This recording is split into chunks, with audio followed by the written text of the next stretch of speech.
Hello everybody, I'm SJM. Welcome back to episode 8 of our Don't Starve Alone series here. So in this episode, we've made it up until day 30. Just burned a couple of days, cut down some trees. I ran around and I did a little bit more getting some of my chests down there. I ran around here collecting some green mushrooms because we're going to be needing a way to get our sanity back. And there's two of the easiest and quickest ways aside from prototyping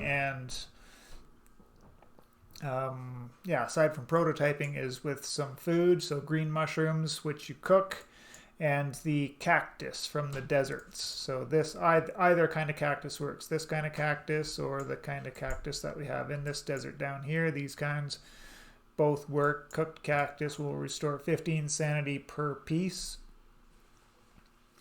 But we're going to start off this episode waiting for Deerclops, and just one thing that I wanted to do is to go get some more free real estate. So this real estate over here wasn't so free. There was a rook guarding, or not a rook, there was a bishop guarding, not a bishop, not a rook or a bishop, it was a knight, clockwork knight guarding this set piece over here with some of this turf that I'm going to be digging up.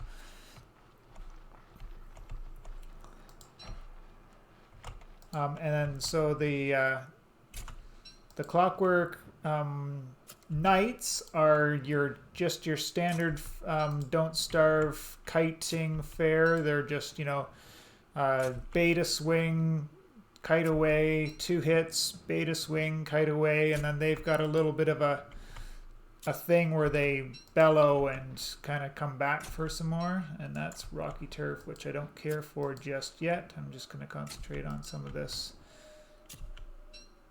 Yeah, we got 10 of those. So yeah, so the rooks, or not the rooks, the knights, the horsey looking ones, you just get them to swing. You can go in for 2 hits, back out. It is handier to have the walking stick because that'll make it a little bit easier to get in there and get your hits.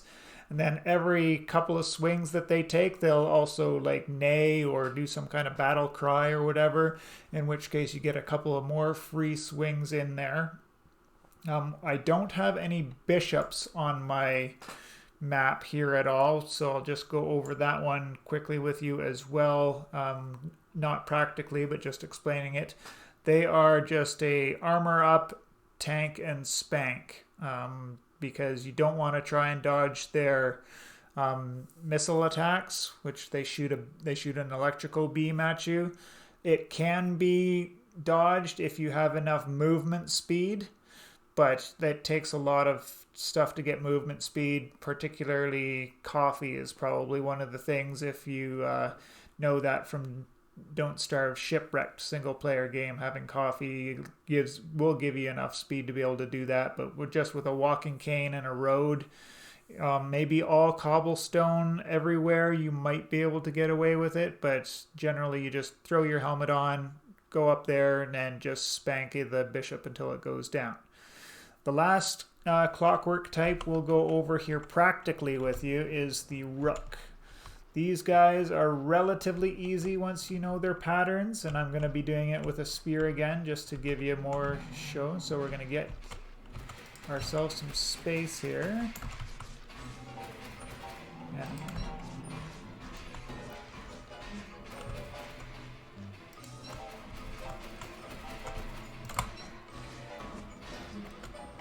And just like that. So I kind of got lucky. I was planning on tanking 1 hit from him there, but he actually didn't turn around and hit me. He went the other way for some reason. So I kind of got away with a hit there, but generally, even with a spear there, they don't have super high hit points, especially if you've got the...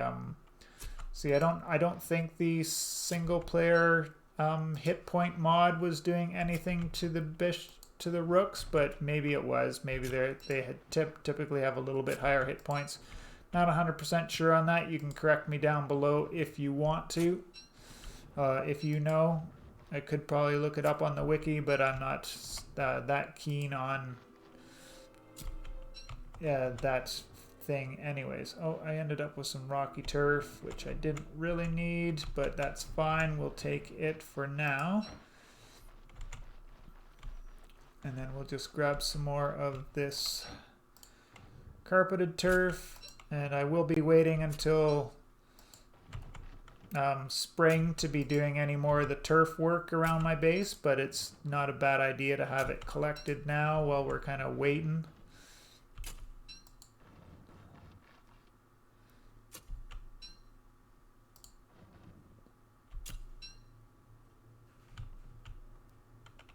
Yeah. If I don't have it all, it's not a huge waste. It's not very far away at all. Oh yes, and so the other thing that I did do off camera there was to collect up a lot of ice. I don't really need tons and tons of ice for the bare minimums, but it isn't a bad thing to have all the same as well. So I've grabbed it there, and then that way I can make meatballs till the cows come home if I need to, and I've got lots of ice also left over for building one of the items I'm going to need to survive the summer comfortably. So I'm just going to pick a chest to throw in some of this for now. I got a couple of extra gears, which we'll throw in Chester. I've got a tool chest there, and I've got some rot there, so building up on the rot there, getting up pretty good amount of it. Got a few extra gears. I did build that second chest, so I had a place to put some of that ice that I mined up there, and we're gonna warm ourselves up quickly here before we get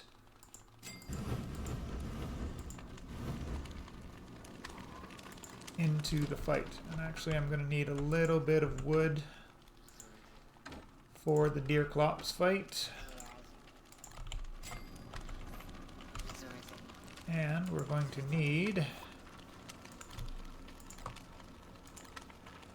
to put down the wimpy weapon and get a good weapon. Oh, and we're going to need to make a second football helmet as well for the Deerclops fight. So Deerclops will always spawn and don't starve together on the night of night 30. And I'm just going to be quiet now until I hear him.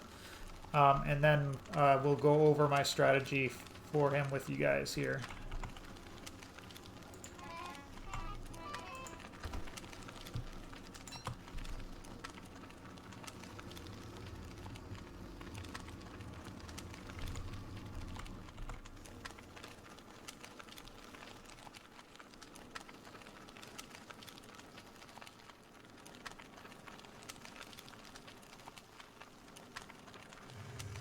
So there's his cry, so we know he's on his way now.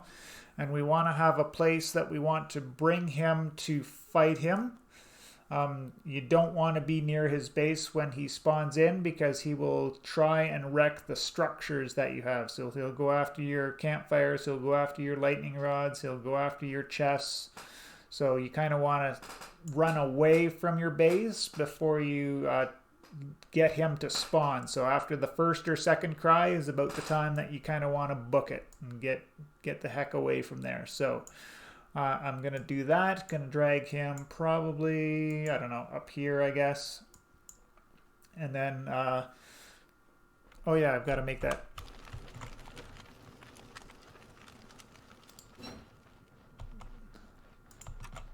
next football helmet as well.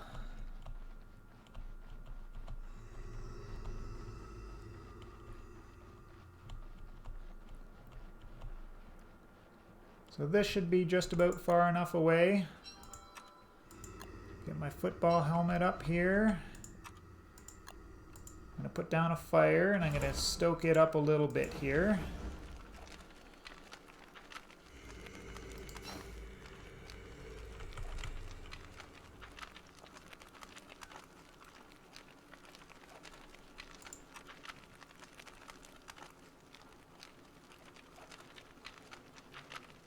Okay, so he's stopped screaming now. So he's spawned in somewhere. Usually the screen will shake if he's close by. So by the fact that the screen isn't shaking, he has spawned in, but he's not close to me or coming towards me, so I've got to kind of go looking for him.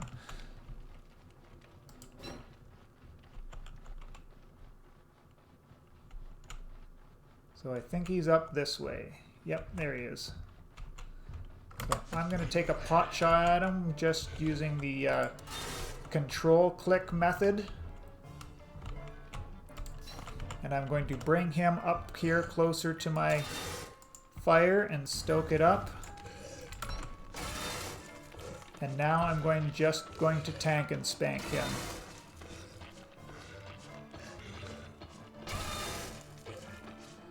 So usually Deerclops will freeze you every second hit or so, but because I have this nice hot campfire beside me, that thaws me out before that second hit comes around.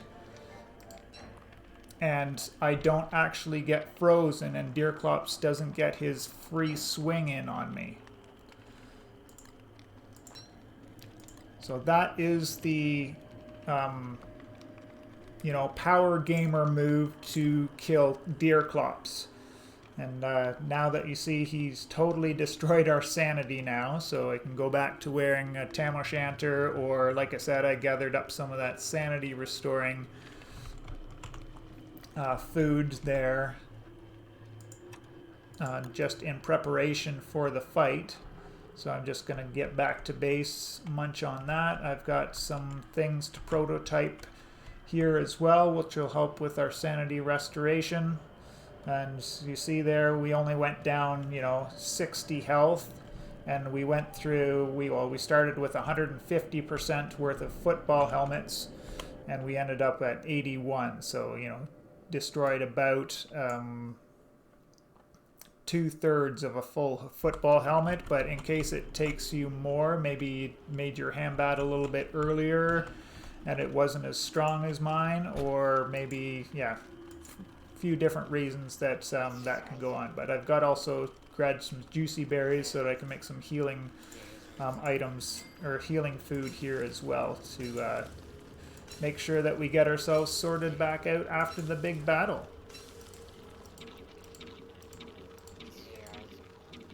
So that brought us up back decently, and we just got enough left over to do some prototyping. So I'm going to need some silk, because we can see our beefalo hat and our puffy vest are actually starting to get a little bit low on their durability. So we're going to need a sewing kit. So in the dress tab at the very top is the sewing kit. Just take some silk and one piece of wood and the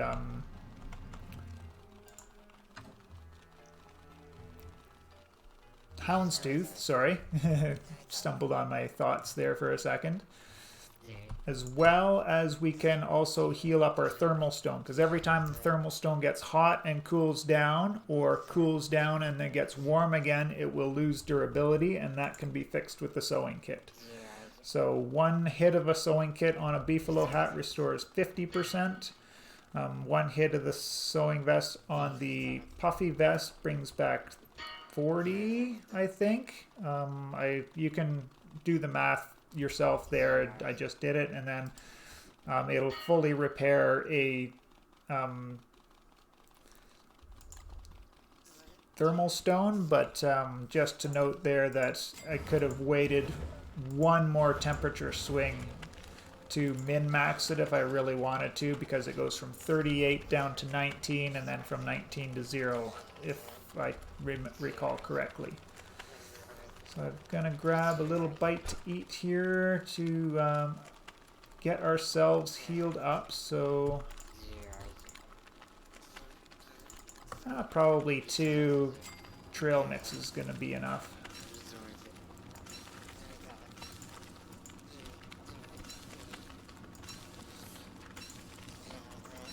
I did grab extra juicy berries while I was out and about, because I knew if I didn't need them all for the healing, I could use them to get some rot going as well, which is why we see these red caps down there as well, because I just grabbed those while I was out hunting around for the green mushrooms and juicy berries.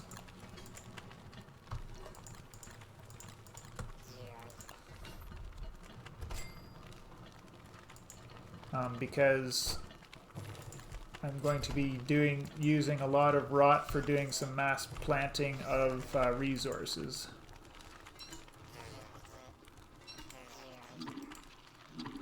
So 2 of those almost brought us back up to full, but then we've got our trusty bacon and eggs rocking there to bring ourselves up even more.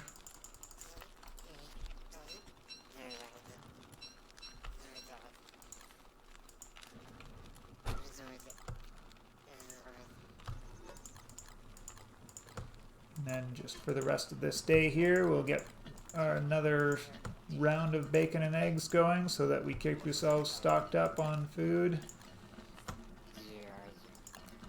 Just like so. And then we've got a night to burn, so I'll probably chop down some of these trees while I'm waiting for that to go. Actually, we've got one more thing to prototype, and we've got the room to do it, so let's get that done. So we'll need some bone shards, we'll need some sticks, and we will need Deerclops' eyeball. And with those handy items, we can make this is the only item, boss-related item in the game that's pertinent for multiple seasons, and that's the eyebrow. It's pertinent because it gives us, oh, I know what I forgot to do. It's day 31 and we hit the full moon. We were gonna kill Glommer and then go and get him again back up at the Glommer statue, but it's not super important, so just forget about that. But anyways, as I was going on about the eyebrow there, in the springtime it will provide you wetness protection. And then in the summertime it's also a tier 3 cooling item. So it will help stop you or slow down the slow down from you getting overheated in the summertime. So that is one of the most important items in the game. It's super handy to get, but if you are super scared of Deerclops and you don't want to fight her, it is perfectly feasible to survive without the eyebrow. What I would do in that case is when you hear Deerclops coming, if you left her on for whatever reason, maybe you want to fight her later on, like say in the second winter when you're a bit more prepared, or you just forgot to turn it off in the options before you started the game. Go to a faraway wormhole, get her to spawn in. So it doesn't matter, like say these two are dead wormholes, but it would be perfectly feasible for this situation. So you'd come to this wormhole. Once she spawns in, you jump through the wormhole to get away from her, and she won't follow you after that, and you can just run back to your base, and Deerclops will despawn after a couple of days, or definitely by the end of the winter for sure, and then you don't have to worry about it for the rest of the playthrough, unless you actually happen to walk back past her while you're running around doing this and that and the other thing.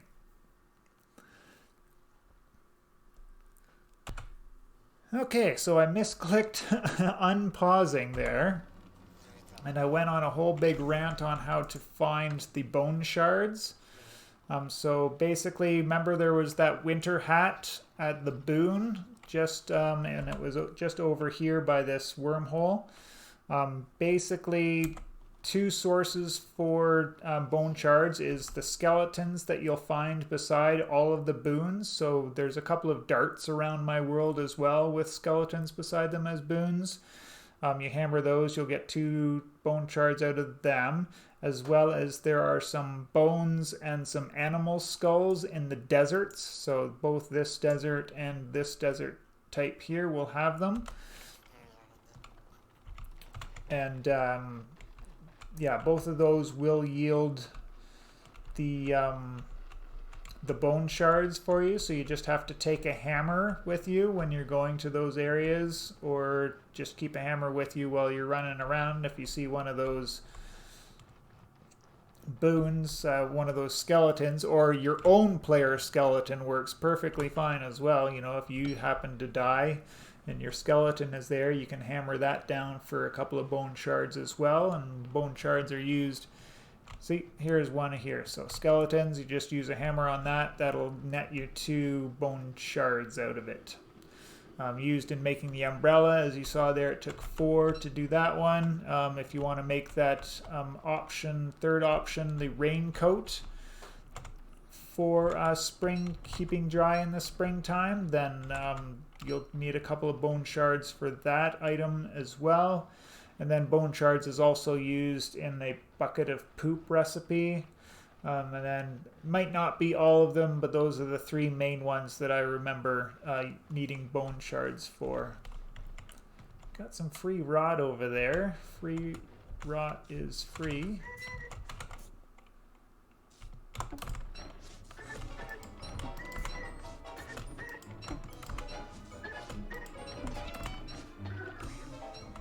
Took a little hit from the big guy, but that's not too bad at the end of the day.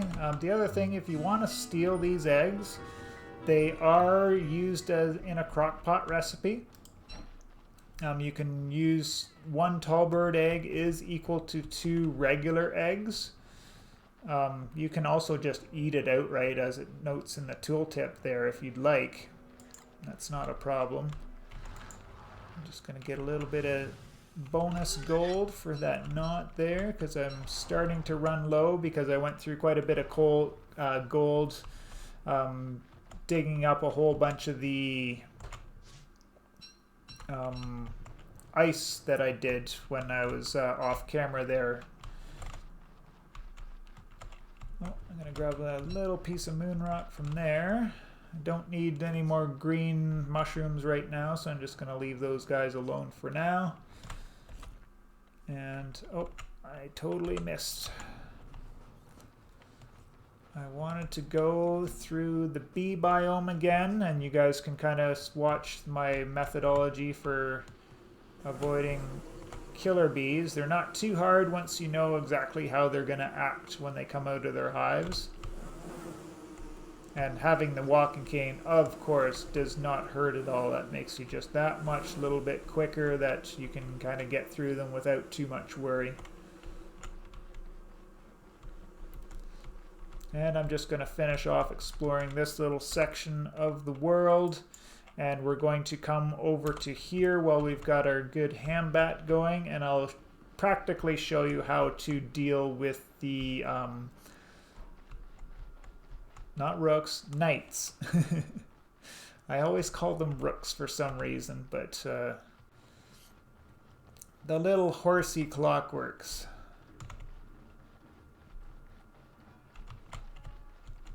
So these ones, as long as you separate them good enough, then you don't have to worry about it.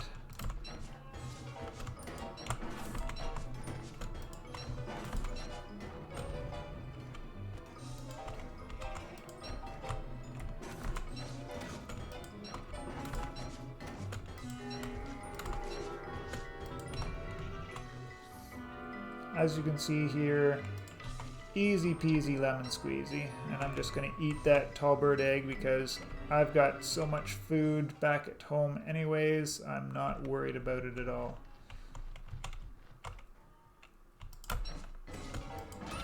Oh, got me. Good one, buddy. I got cocky on that one. That's totally my fault. But there, now we've almost got our free real estate back here. Oh, and I did make this guy here the lantern. And so that takes a couple of light bulbs, a couple of ropes, and a couple of sticks. Nothing too serious.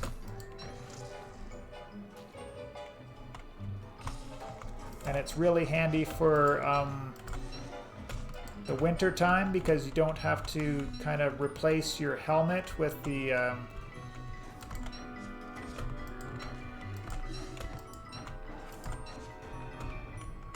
miner's hat to be able to see at night, and you can keep your warmth because you don't have to replace your hat, right? See, I'm still at 26 degrees even though I've been away from my been away from a campfire for quite a bit now.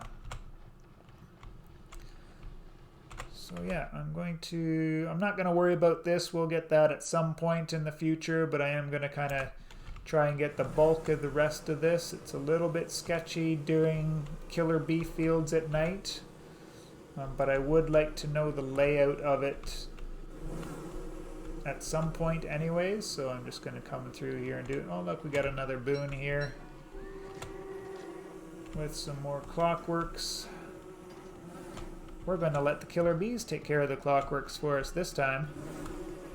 So if we just kite the killer bees long enough, they will de-aggro and head back to their nests. But if they've got something else to attack in the meantime, wham, bam, thank you, man.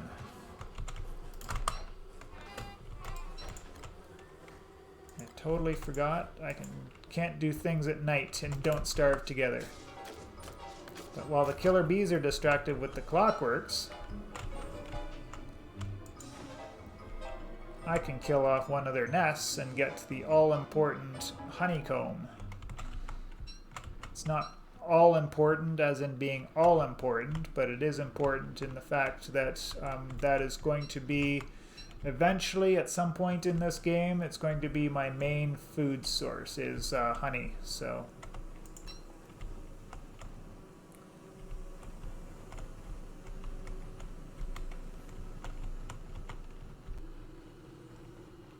Kind of waiting for daytime before I head back through here, but I think I see the route to go do it. And I went the wrong way almost.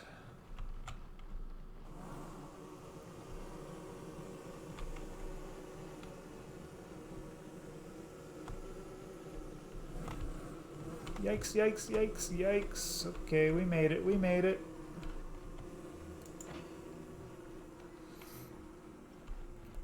Alright, so that was everything we wanted to go over in this episode. Thumbs up if you enjoyed. As always, leave a comment if you need anything else explained or if I just totally missed or gapped out on something.